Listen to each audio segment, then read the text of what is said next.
Man, it's a pleasure to get to talk to you. Finally. Likewise, bro. How are you, man? I'm doing fine, thanks a lot. Well, you came to Brazil a few years ago and now returning for a one-off show in São Paulo. What memories do you have from the last visit?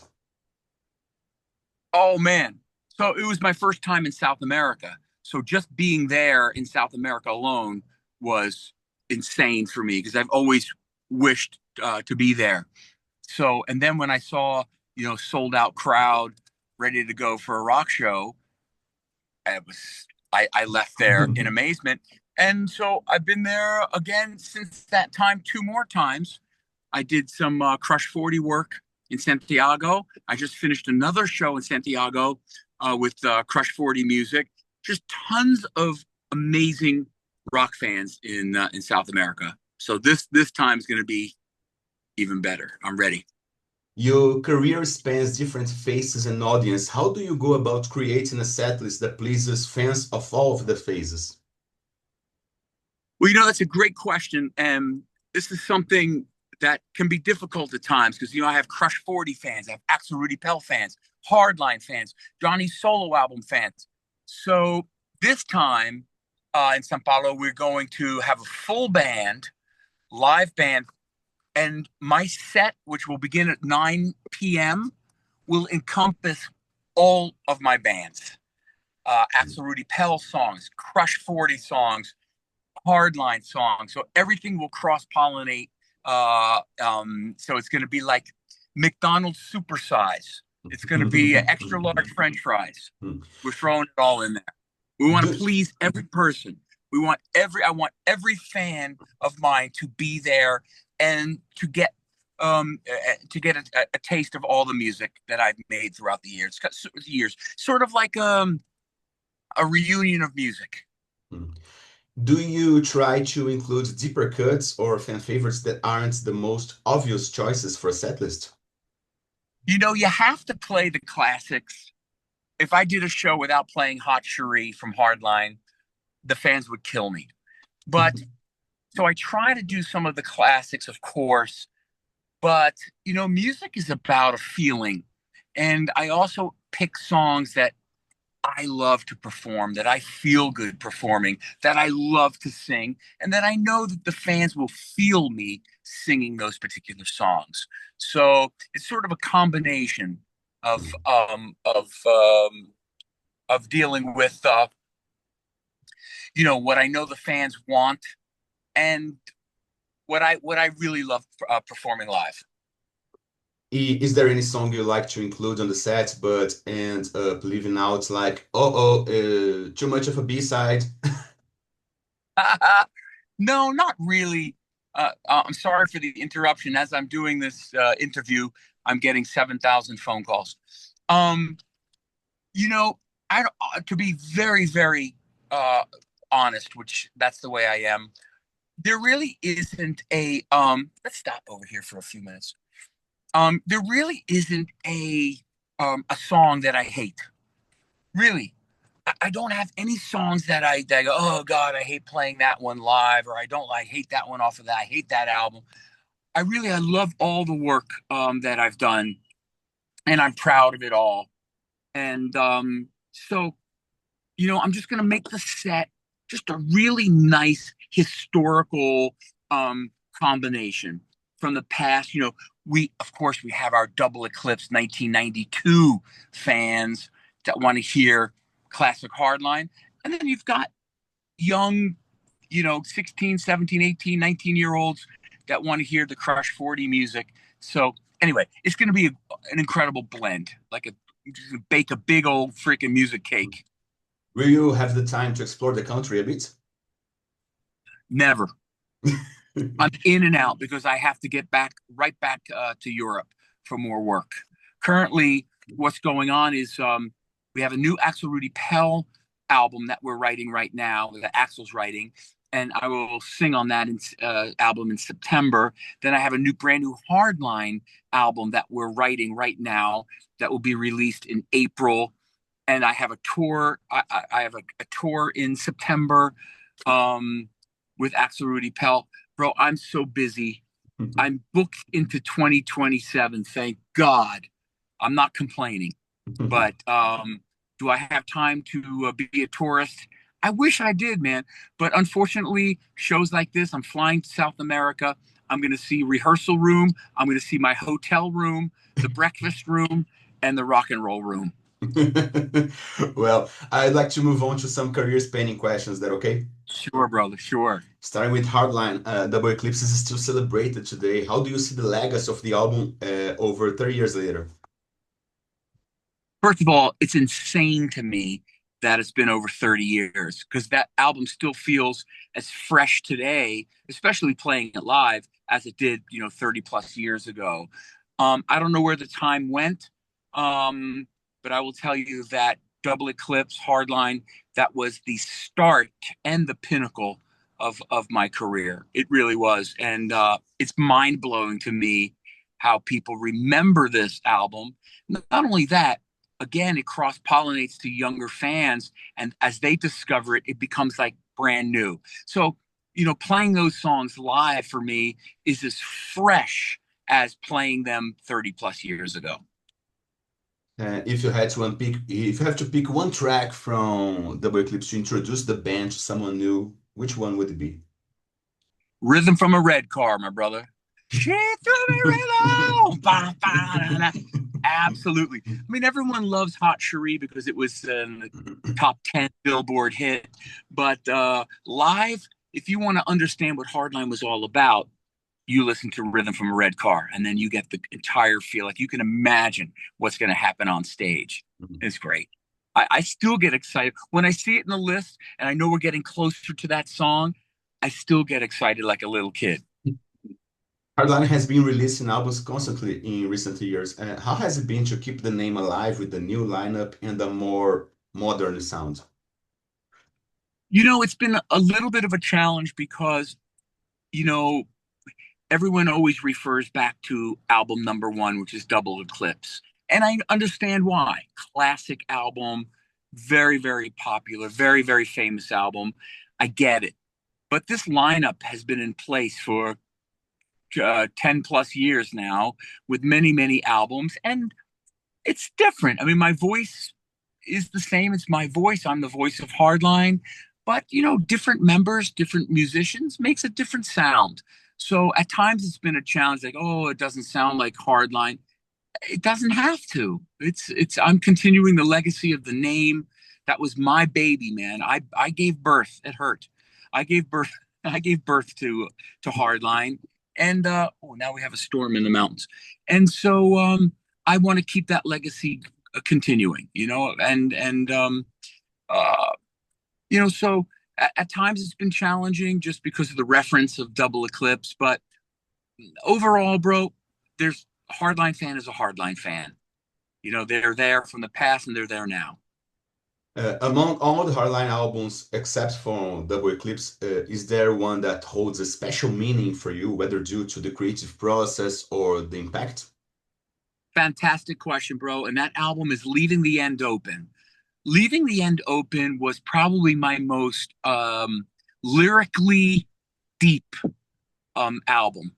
Really spent a lot of time working on lyrics and just emotionally purging. And there's some very special songs on that album, like Leaving the End Open. So that one stands out for sure. Moving on to Axel Rudi Pell, your partnership with Axel is one of the longest lasting in hard rock music. What's the secret to that longevity? We hate each other and we have a bodyguard stand between us so we don't kill each other. No, I'm just kidding. No. It's a family, really. 27 years together.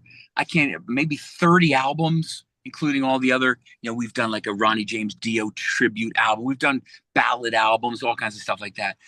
The secret is that we are honest with each other about how we feel, and we know each other so well. It's like a very, very long marriage. We know exactly, who we are and how to treat each other with respect. On the tour bus, for example, I know not to speak to Volker, the bass player, until he has a coffee. Just don't say anything. Just nod. We know each other's personalities. I jump out of bed like, "Hey guys, let's go!" I've got a lot of energy, bro. And they'll go like, "Oh, just wait." So we know each other so well. We know each other so well. We're friends. We're family, and we know what to expect from each other and how we act. And it works. It's fantastic.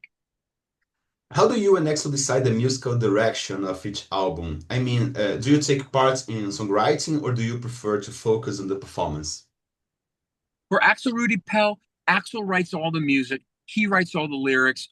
I just know what he wants from a performance, from a vocal performance. And we don't like to, go too far from, a lot of people say, "My God, every album sounds the same." Yeah, well, so does. No, I would stay here because of the trees. Sorry, bro. Every album sounds very similar because that's what the fans love. It's sort of like AC/DC albums. They all basically sound the same, but that's who we are. So I know what Axel wants from a vocal performance from each album, and we know what the fans want too. So we write basically based on our, what we love and what we know the fans love, and we stick to this. And Axel's style blends fantasy, epic themes, and a lot of feeling. How do you adapt your vocal style to that particular universe? Wait, say that one more time, bro. I missed that. Sorry. Axel's style blends fantasy, epic themes, and a lot of feeling. How do you adapt your vocal style to that particular universe? How does his vocal style affect my performance? Is that what you're saying, bro? Sorry. I'll try to change the question. What's Okay. what's the recording process with Axel like these days? Is there a formula or are there still surprises in the studio? Now I got you, bro. Okay, yeah, I understand. No, I mean, Axel really is in command of the ship. He writes the song. He writes it knowing what's going to happen when I sing it. He can hear me singing it. So he performs all the music and he lays down like a basic vocal guide, like what he hears in his mind. And sometimes it's funny as hell. We make fun of it because it's like, what the hell do you want here? And then he gives it to me and I go crazy on it. And then we combine, we work really, it's incredible. He's in Germany and I'm somewhere in the world. And we work on a video chat. And I go, I hear this, and I love that. Hey, can you try this? Can you try that? We work line by line to fulfill his vision in the song. After so many albums with Axel, is there one that stands out as the most complete or personally special for you? A particular album, did you say, bro? After so many albums with Axel, is there one that stands out as the most complete or personally special for you? Yes. Let's shut the call. Album number one, Oceans of Time. This was by far, I think, the most special ARP record. I don't think there's been one as special. Maybe it was because it's the first one I ever recorded with him. That's probably it. But yeah, there's something about that album, the magic in that album. And it was magical making it. I remember I recorded that in Germany. It was just something special. I remember the song Oceans of Time too.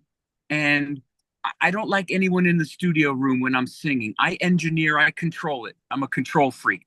And I remember saying to the engineer, to Axel, just go smoke, go do something, go say, I hear this. And then I brought them in and they were like, wow, I see you turning. I just felt it. You know what I mean? And so maybe the combination of it being the first album and, was special for me. You've released solo work in collaboration with like Gioeli Castronova project. Are there plans to continue with this? At the moment, no. I wish the answer was yes. We would love to, but at the moment, he's so busy with Journey. I'm so busy. I have a Hardline tour, brand new album, Hardline tour coming up that's going to be announced very soon on the social platforms. Two legs plus festival shows for the new album, all the way up into 2027. We're just too busy at the moment. I talk to Dean all the time. He's doing great. We love that album that we made. That's a killer album. And we'd love to do more, but the timing isn't now for sure. Many people discovered you through the Sonic Adventure game songs. What was it Yeah, like to have your voice immortalized in such a different universe? it was crazy, man. See, I didn't understand the whole thing. When I started doing those songs, I thought of it like scoring for a movie. I thought, okay, I'm going to write music for a video game, but in my mind, I'll consider it a movie. And that's as far as I got with it until Sonic Adventure 2 came out, and Live and Learn, which is tattooed to my arm, is the most iconic and famous gaming song in history. And then I learned about the community, how I call the fans the community, because they really are. It's like a big, massive family. There isn't one corner of this world that doesn't know the song Live and Learn and Crush 40 and how synonymous it is with Sonic Adventure 2. It blows my mind, bro. I just, as I explained earlier, I just played Santiago, Chile, and that entire audience sold out, sang every word of every song that I have written for gaming. And I can't believe it. That also started the same time as Axel Rudi Pell, 1998. And it just blows my mind, man. I love these fans. I love these people. When I do these shows, and like the shows that I'm going to do, the show I'm going to do in São Paulo, I love the fans. I will be with them. I will hang out with them after the show. And we celebrate music together. It's not about playing rock star, man. Those days are over. I don't even consider myself rock star. I consider myself musician, and I respect the fans that love this music, and I want to spend as much time with them to create a beautiful memory for them in one evening. You're one of Frontiers Records' key artists. What's your relationship with the label like? Was Was? was Yeah, I'm no longer on Frontiers. I'm on SPV Steamhammer. Yeah, the new Hardline album is on SPV. I'm no longer with Frontiers, and I Man, really don't want to talk about. Yeah, bro, I don't. I really don't want to talk about I'm them. sorry, man. I Not a didn't good. know that. No, don't worry. Don't worry, bro. You didn't know. You didn't know. I'm moving on, up, up, up, like Superman. Up, up. I'll Yeah. I'll rephrase my next question. Do you follow any newer bands when it comes to melodic rock and AOR and It's interesting. I was spending some time with friends up in the mountains, and we were discussing, like, what do we play in the car? Bro, I don't listen to rock in the car, for example, or at home. I'm listening to smooth jazz. I completely immerse myself into a different style of music when I'm not writing or performing. So the answer is no, man. I have no idea who's out there anymore. It's crazy. This was all part of my writing plan. Even back in 1992 or earlier, I never had an album or record collection because I didn't want to be influenced by any kind of style of music or any particular singer. Like, people say, "Oh, Johnny, you sound a little bit like Bon Jovi, sound a little bit like Ronnie James Dio." And of course, I love all those bands and those people, but I didn't want to be influenced. I'm like, I want to sound like Ronnie James Dio when I'm doing, you know what I mean? So I didn't have a record collection. All my friends had, "Oh, I have all these albums, I have all these CDs." I don't have a one. To this day, I don't have a one. None. how do So you I'm a little lost now. It's a little different, man. I'm a little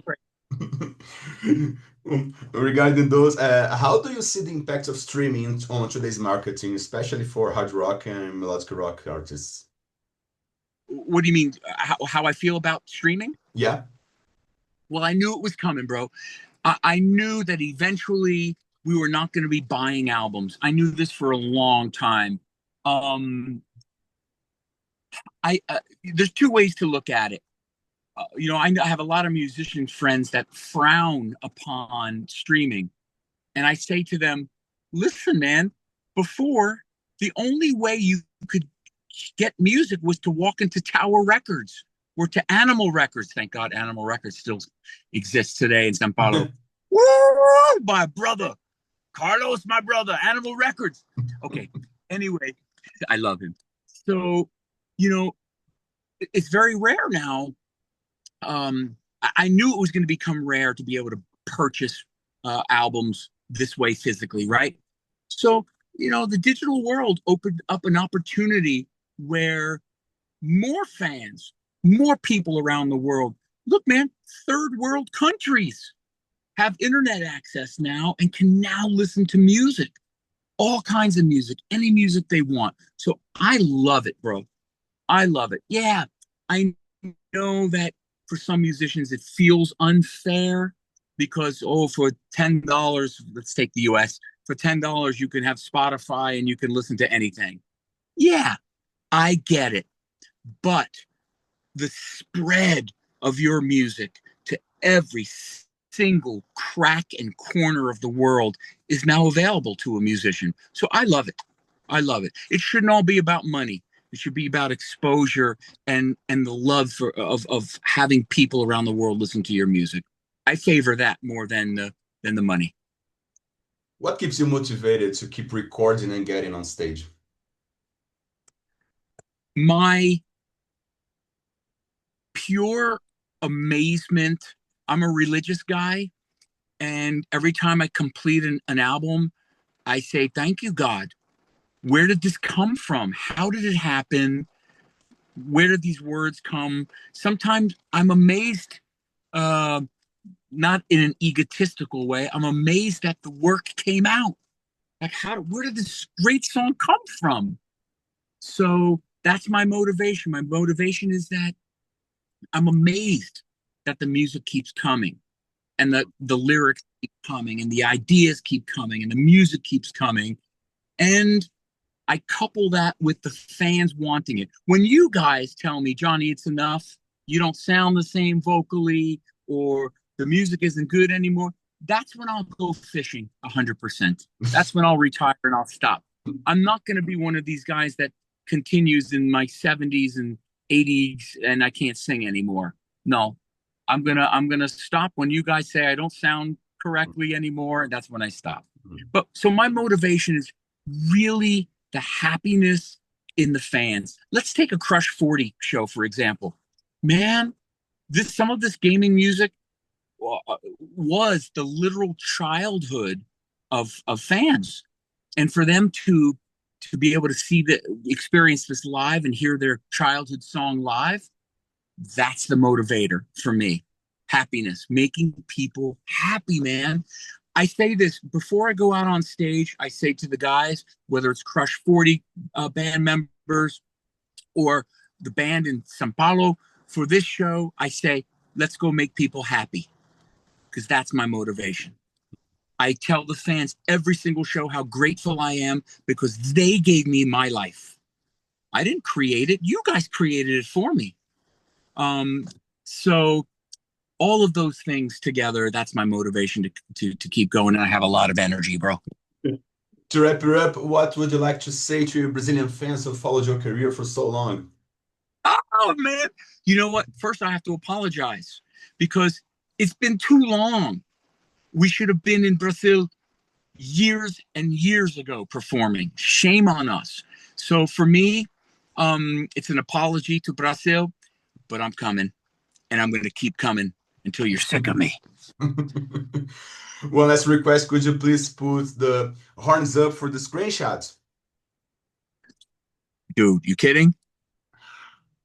There it is, brother. Man, see you in São Paulo in a few weeks. Thank you so much for your time. I hope you enjoyed this as much as I did. Bro, thank you so much. Great interview. I wish you the best. I'll see you at the show. Let's go, brother. Yeah, thank you so much. Bye-bye. Take care. Ciao, bro. Ciao, brother.